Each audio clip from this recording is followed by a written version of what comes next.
Hello, this is Goku for someone, and I'm back this time to talk about Star Trek 3. Now, a little bit of news. This is not big news or fantastic news, but the director, Ricardo, I can't pronounce his last name, came out and he said this on the Humans from Earth podcast. In this movie, they are closer than they are to the original series characters that they have ever been.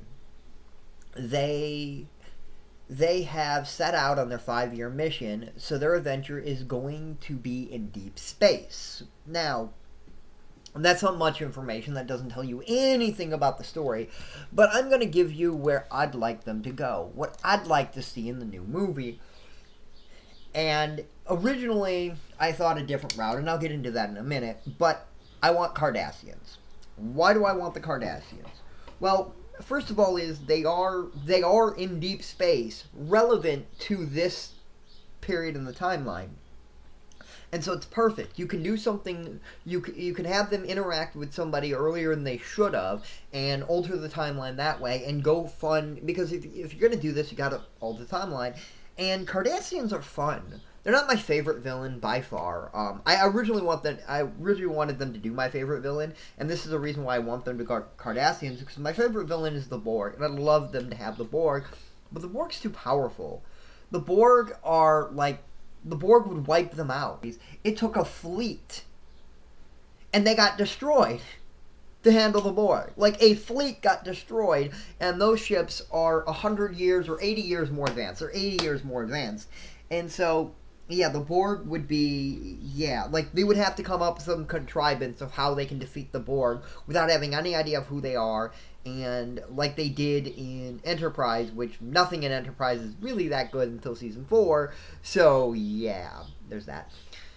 So, the idea of having the Cardassians would be at about the same level of technology. They might be a little under, so you could maybe have 2 or 3 vessels against the Enterprise. The Enterprise is like their prime great ship, so you could certainly have some of their weaker vessels, so you can have a couple of them, and it'd be interesting because then you have the Cardassians, but then you have the Bajorans, where the Bajorans, that could be why they're there, they're trying to help them, and you could interact with that and have that be part of it, and have interesting things with the Prime Directive. I don't think they've dealt with the Prime Directive in this series, and they should. That's part of Star Trek.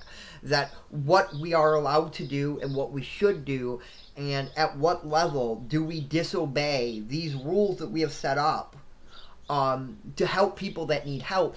And at this point, the Bajorans are spacefaring society like the Cardassians, so it'd be interesting of how does the Prime Directive work here, what should we do.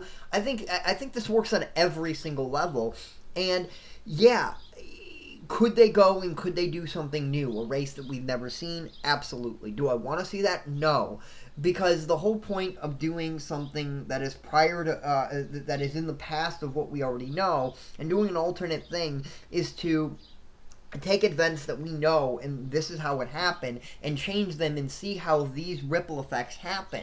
If they meet the Cardassians early, what does that mean for the Federation moving forward? What does that mean for possibly the Klingon and Earth treaty that eventually is going to happen? Will this be a Cardassian Earth treaty in the future? Or not Earth, Federation. Sorry, I'm mistaken. It's Federation, and because Earth is one planet of the Federation. There are many planets in the Federation, the big ones being the Vulcans, of course. The Vulcans are absolutely one of the founders of the Federation, but we're not going to go into that. I think this works on every single level. I think this is a great idea, but I would love to know what you guys think. Do you like this idea if you're aware of Star Trek? Who would you like to see in the movie? Do you want to see something original, or do you want to see a former species that we already know, and see how they can change things around and see how things can change? I'd love to know your opinion, so please leave a comment below. And yes, this was Goku for someone, and I'll see you next time. YouTube.